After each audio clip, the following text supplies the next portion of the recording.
Showtime.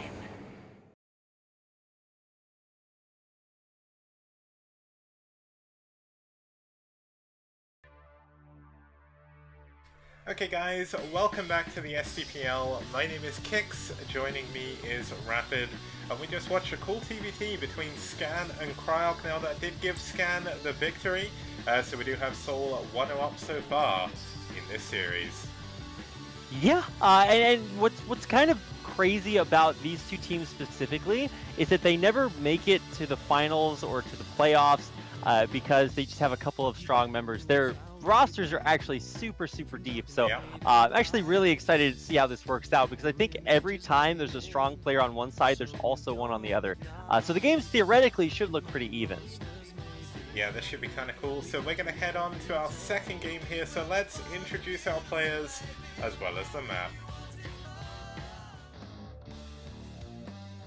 Okay, so we're going to have a ZBZ here between Richley, who has done a great job in the STPL so far. Currently 5-1 overall. He did win 2-0 this round, and he's actually 2-0 up against Zerg, and his opponent is going to be the Foreign Queen at the moment.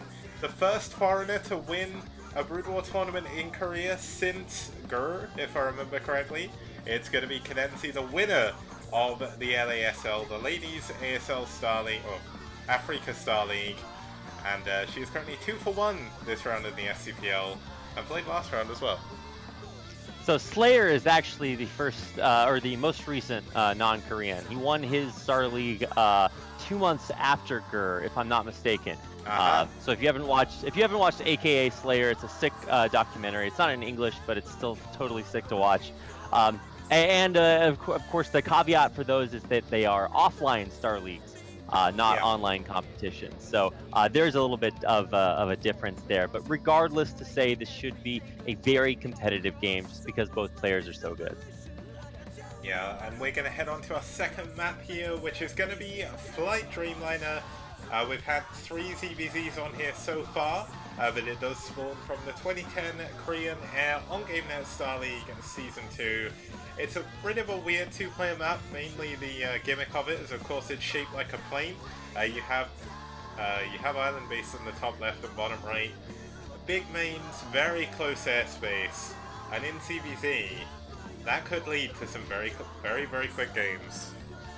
Oh yeah, I mean the thing that more often than not leads to very quick games in ZBZs, specifically ones that are played under any degree of like latency. Not that that's a contributing factor here, but specifically ones where neither player has a history of playing against each other. Is when they go to make that muta transition, a lot of times one player will go for a heavy Ling Flood at the same time and kill the muta player. Maybe they'll get like 1 or 2 mutas out, but like they've lost everything. So it's a really kind of tenuous balance, and I'm actually really excited to see what it looks like. So let's go ahead and get into the game, Kix. Yep, let's go.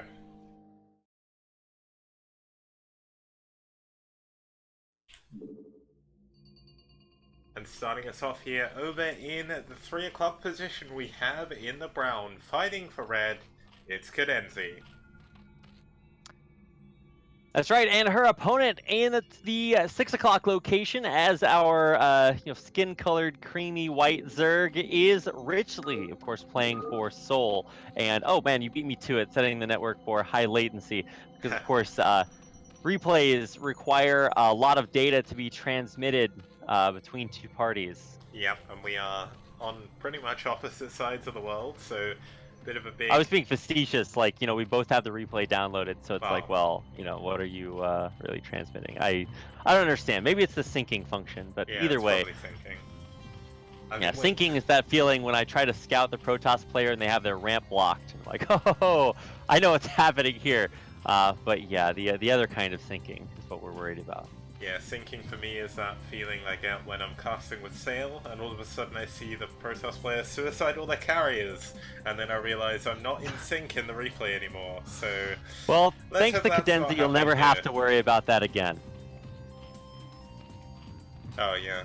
I was trying to figure out where you were going with that joke, and I was like... The cogs were turning around in my brain, and I was thinking, huh? It's not actually a joke, it's totally true, Kix. Well, you never know. still locked away in CadenZie's basement in Scotland. It's just she forgot about him and left for Korea. So Yeah.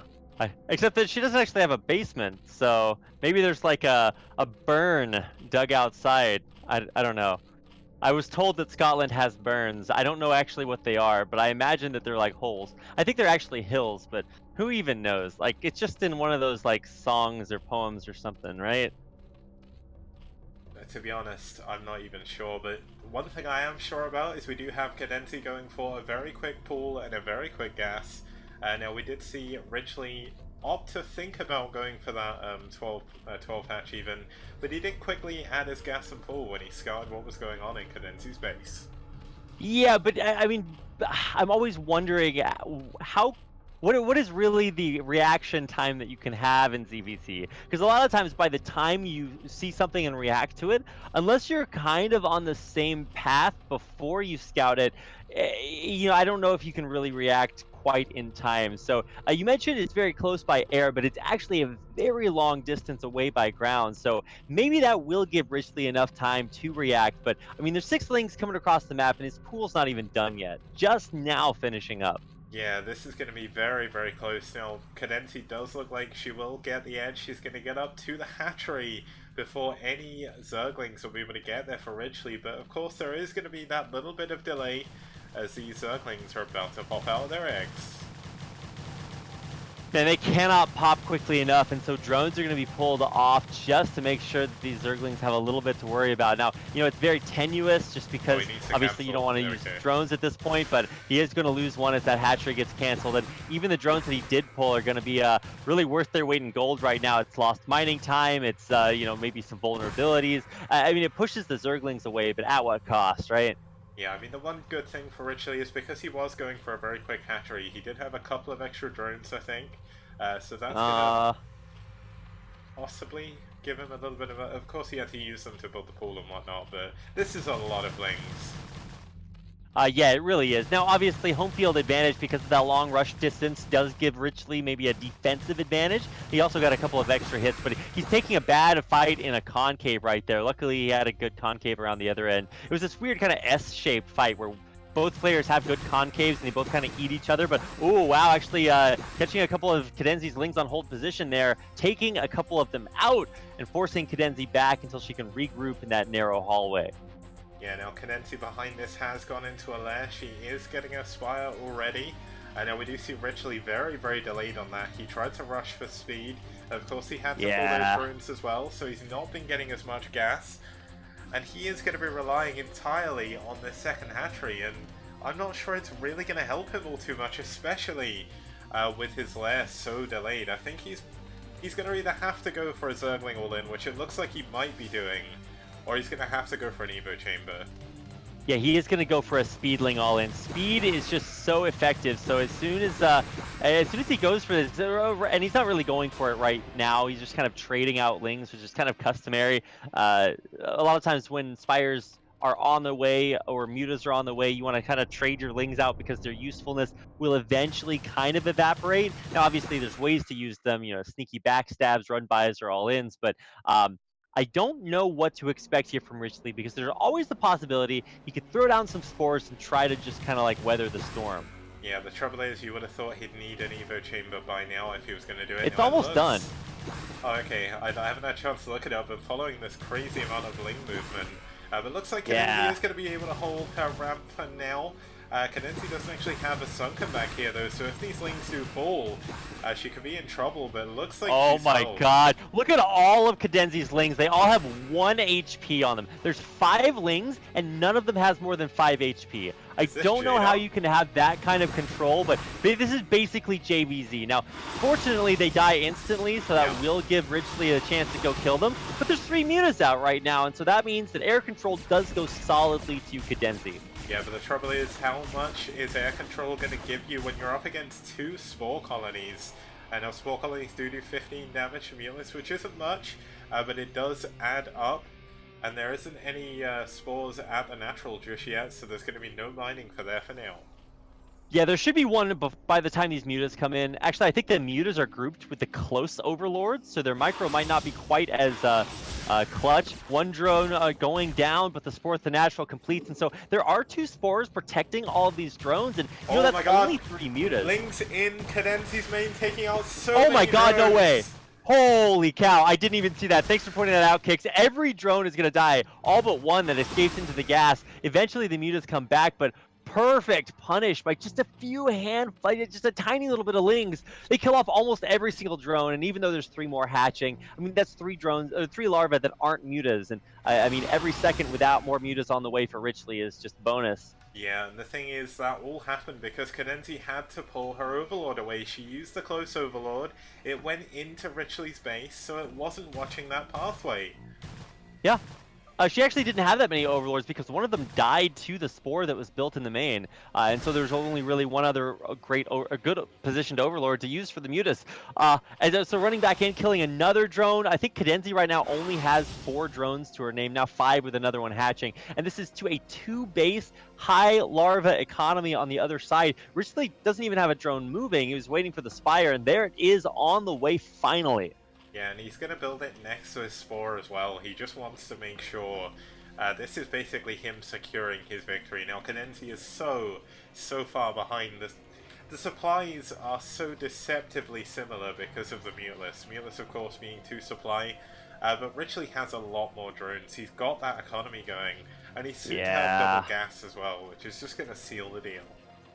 Man, I just love the double Spore in the main, just saying, like, you know, come at me, bro, or broina, or I don't know what the female version of bro is. I think it's pretty gender neutral, but for what it's worth, CadenZie will probably not be coming at him in the main because, I mean, 2 Spores just kill a high number of Mutalisks. Yeah, and there's only 4 Mutalisks on the field as well. CadenZie is unable to build them. It looks like she wants to try and go for a hatchery. Maybe if she can hold off for long enough, she'll be able to do something, but this is going to be a lot of air units coming out of Richley as soon as he gets that Spire up. It assists. I'm thankful that I have somebody who's better at the jargon than I am. So just... I was going to say I did say that, but I thought... Well, I mean, she's from Scotland, so I would have gone with Lass, but I think either one of them are pretty good. Or is that Irish? I have no idea. I'm just appropriating cultures right and left here, Kick, because I can't help myself. Yeah, it's kind of difficult, but there we go. We're going to have more Lings moving in to the drone line. Looks like a nice drone trail trying to go down. But there's just so many Lings. There's more Lings. Like, there's almost double Lings the amount of mutas there are at the moment. And CadenZie's done a good job building her drone count up again, but I mean, her Spire is going to go down. No, it's not actually going to go down. It's only about a half HP, and the mutas should be able to kill everything else. But, I mean, the big problem is that, I mean, it's 2 base versus 1, realistically. And look at the Scourge coming in. Good micro against them to some extent, but I mean, eventually there are going to be mutas coming out of these eggs, and I don't think that's something that CadenZie can deal with right now. Although she is mounting a pretty strong attack, and I don't think there's very many Lings on the other side for Richley. Yeah, there isn't. This could actually do a lot. If she can take down the Spore, maybe she can make something happen in the natural. Looks like we're going to have Scourge versus Mulisks. One Scourge does go, one muta does go down. It's going to be 3 versus 2, but the Spire is going to go down for Richley. It looks like this is so unbelievably close. Yeah, Richley didn't actually build a whole lot of units. Now there's a bunch of Scourge popping out here, so maybe. Oh wow, okay, so now the muta advantage actually does go to Richley. I don't think Zoe has been able to make any more mutas. Yeah, she's hatching Zerglings and drones back at home, so that means that air control is actually Richley's right now, so he doesn't have a Spire. He also is going to lose a bunch of his drones at the natural if he doesn't come back and stop that. Yeah, this is weird. Richley has no Spire, but the muta lead.